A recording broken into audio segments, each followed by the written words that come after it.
Hai semuanya, kembali lagi di channel Portal Edukasi. Pada kesempatan kali ini, kita akan membahas rangkuman materi PAI kelas 8 bab 5, yaitu tentang Daulah Abbasiyah. Materi ini sudah kurikulum merdeka ya. Mari kita mulai dengan mengenal Daulah Abbasiyah. Daulah itu adalah keturunan raja-raja yang memerintah yang semuanya berasal dari satu keluarga.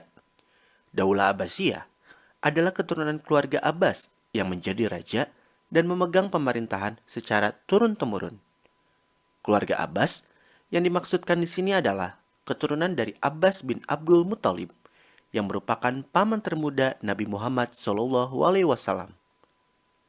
Daulah Abbasiyah didirikan oleh cicit Abbas bin Abdul Muthalib yang bernama Abu al-Abbas As-Safa Abdullah bin Muhammad bin Ali bin Abdullah bin Abbas bin Abdul Muthalib. Nah, berikut ini itu adalah tabel silsilah Bani Abbas dan para penguasa Daulah Abbasiyah sampai masa keemasan. Abu al-Abbas dikukuhkan sebagai khalifah pada tahun 750 Masehi setelah berhasil memimpin dan memenangkan perlawanan terhadap Daulah Bani Umayyah yang telah berbuat sewenang-wenang terhadap kelompok-kelompok yang berseberangan. Abu al-Abbas itu wafat pada 754 Masehi dan digantikan oleh Al-Mansur. Masa kemasan Daulah Abbasiyah terjadi pada era kepemimpinan Harun al-Rashid dan berlanjut sampai era Al-Ma'mun. Sejak pertengahan era Al-Ma'mun, kekuasaan Daulah Abbasiyah mulai melemah. Pada tahun 1258 Masehi, Daulah Abbasiyah benar-benar runtuh setelah Baghdad ditaklukkan dan dikuasai oleh bangsa Mongol. Jatuhnya Baghdad menjadi akhir dari kisah gemilang Daulah Abbasiyah. Selanjutnya, kita bahas ke keindahan kota Baghdad. Al-Mansur setelah dikukuhkan menjadi khalifah, memutuskan untuk membangun pusat pemerintahan di Baghdad. Al-Mansur mulai membangun Baghdad pada tahun 726 Masehi. Ia mempekerjakan sekitar 100.000 arsitek, pengrajin, dan buruh yang didatangkan dari berbagai wilayah seperti Syria, Mesopotamia, dan daerah-daerah lain. Setelah selesai, Al-Mansur memberikan nama resmi kepada kota Baghdad dengan sebutan Madinat al-Salam atau kota perdamaian. Tata kota Baghdad itu dirancang dalam bentuk bundar. Oleh karena itu, kota Baghdad dikenal dengan istilah kota bundar. Berikut ini adalah kilasan seputar kota Baghdad. Pertama itu dikelilingi oleh tembok besar setinggi 27 meter. Di luar tembok itu dibangun parit untuk perairan dan pertahanan. Di tengah kota dibangun istana emas, yaitu Al-Qasr Al-Zahabi. Kemudian di samping istana emas terdapat Masjid Jami Al-Mansur. Semakin lama, Baghdad benar-benar tumbuh menjadi kota metropolitan. Sebagai kota metropolitan, itu tempat berkumpulnya masyarakat internasional. Banyak seni yang berkembang di Baghdad. Nah, berikut ini adalah beberapa bidang seni yang berkembang di Baghdad dan berhasil diabadikan dalam catatan-catatan tertulis para sejarawan.